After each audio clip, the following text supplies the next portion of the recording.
Poštovani gledatelji Max Sporta, srdačan pozdrav sa zagrebačkog Maksimira i dobrodošli na utakmicu 34. kola Supersport HNL-a između Dinama i Osijeka. Utakmica je ovo koja bi nam mogla dati odgovore na brojna pitanja, a ono glavno koje se nameće s obzirom na rasplet današnjeg ranijeg susreta između Varaždina i Rijeke je to hoće li Dinamo osigurati naslov prvaka već na ovome susretu ili će se slavlje odgoditi za iduća kola. Nevistić, Ademi, Bernauer, Petković, Baturina, Brodić, Ristovski, Mišić, Teofil, Katrin, Kaneko i Vidović. Dakle, standardno sad već 3-4-1-2 ili 3-5-2 kako hoćete pogledati izgleda Dinamova formacija. Patrik Kolarić, spomenuli smo već, glavni sudac ovog dvoboja iz Strahoninca kraj Čakovca. Bojan Zobenica i Nikola Kečkiš su njegovi pomoćnici. Četvrti sudac je Antonio Melnjak. U VAR sobi su Igor Pajač i Vedran Đurak, obojica iz Svetog Ivana Zeline. Kolić, Duarte, Nejašmić, Mjerez, Čokaj preko Dravac, Jurišić, Matković, Bukvić, Guedes i Pušić.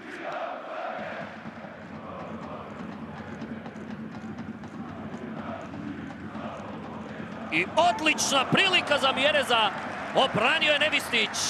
7. minuta, Ramon Mjerez pokazuje zašto je uz legendarnog Rudiku Vidu najbolji napadač u igri glavom u povijesti Supersport HNL-a.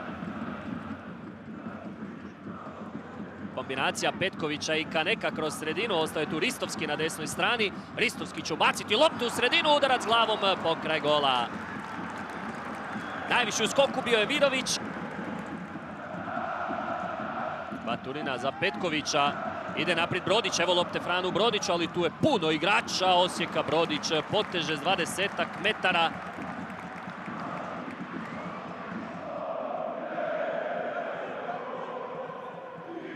A već je tu Mjerez na rubu 16-terca, Mjerez daleko od okvira gola odlazi ovaj udarac.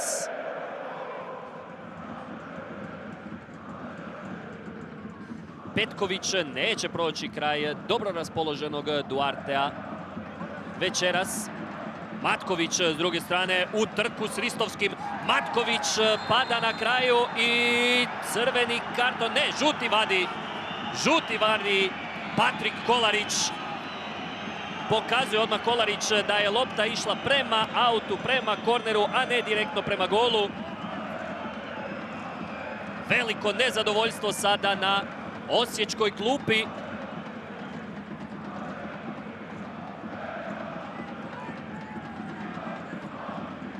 Još jednom vidimo taj prekršaj.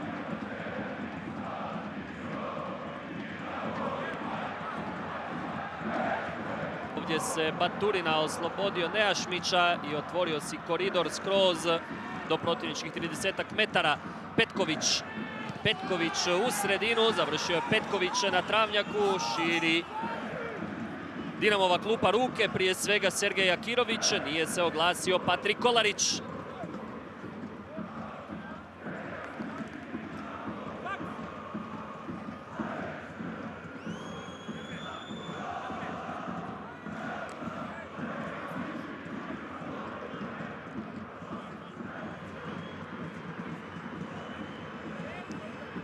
Imat ćemo i konačnu odluku, a nema kaznenog udarca. Konačna odluka suca Patrika Kolarića.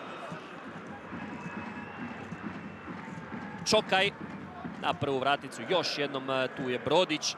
Uspio je Kaneko prenijeti loptu dalje i tu je Guedes na kraju malo oklijevao kod ove reakcije, pa ga je pritisnuo Baturina.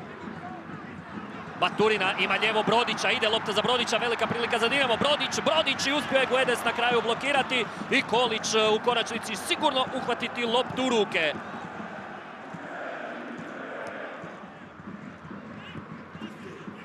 Baturina u 5 metara, ovo je bio dobar pokušaj glavom Rune Petkovića.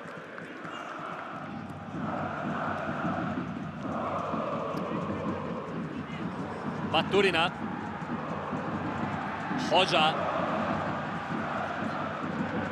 Hođa slušio Nejašmića, Baturina u Kolića točno.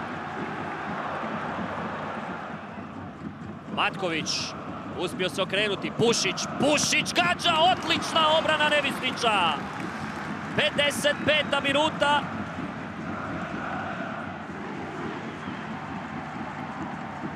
Rezultat nam je i dalje 0:0. Dinamo Osijek. Ademi. Evo nešto više prostora za Dinamo. Baturina traži prostor za udarac. Baturina gađa pokraj gola. Odmah odgovor s druge strane. A ovdje bježi Hodža koji je srušen. Kolić je pokupio loptu. Hodža u nevjerici gleda prema Patriku Kolariću. Skočila je cijela Dinamova klupa. Nema prekršaja. Igra se nastavlja dalje.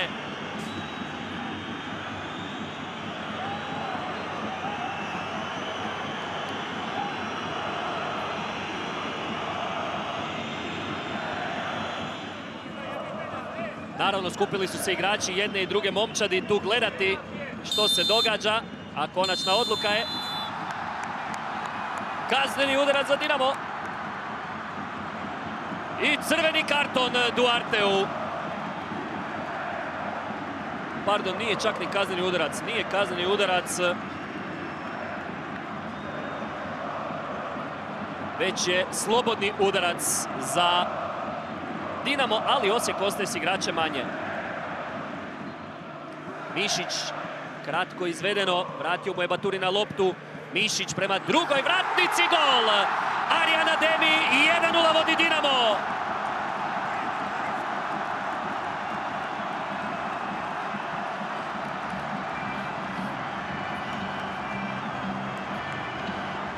Kapetan Dinama zabija za vodstvo nakon prekida. I veliko veselje na Maksimiru.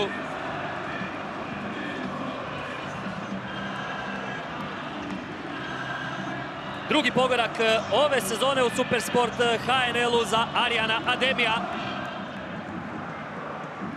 Špikić i dalje. Došao je tu Ristovski zavrće loptu u sredinu. Špikić mu je vraća natrag. Prilika za novi ubačaj prema Baturini. Izmamio je pljesak tribina Martin Baturina u 85. Lovrić šalje loptu prema 16-tercu. Mjerez nije uspio doći do lopte Ogivara, to izbija. Istekla je i 6. minuta nadoknade i u ovim trenucima susret je završio. Dinamo pobjeđuje 1:0 pogodkom Arjana Ademija i Dinamo je prvak Hrvatske 25. puta u svojoj povijesti te 7. puta u nizu.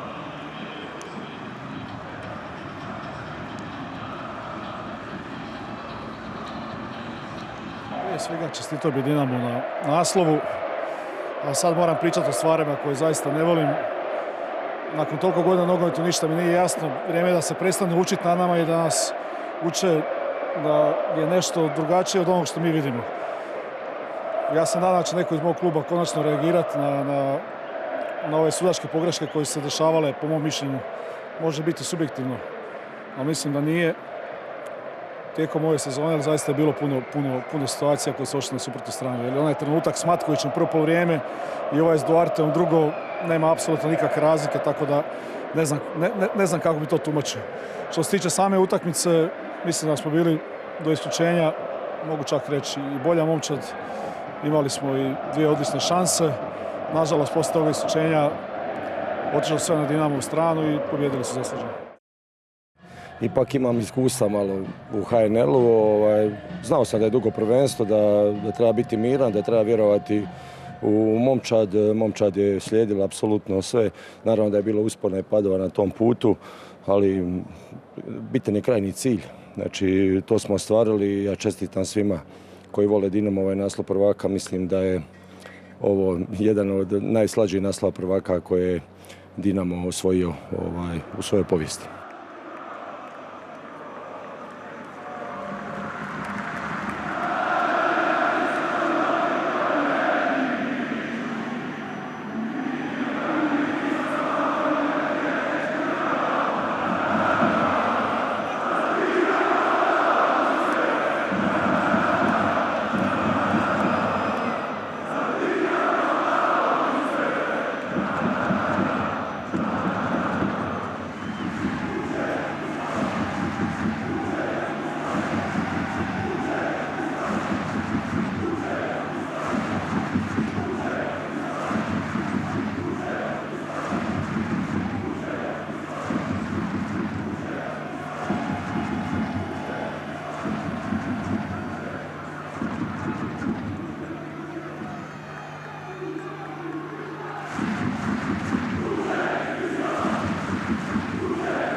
Hrvatska.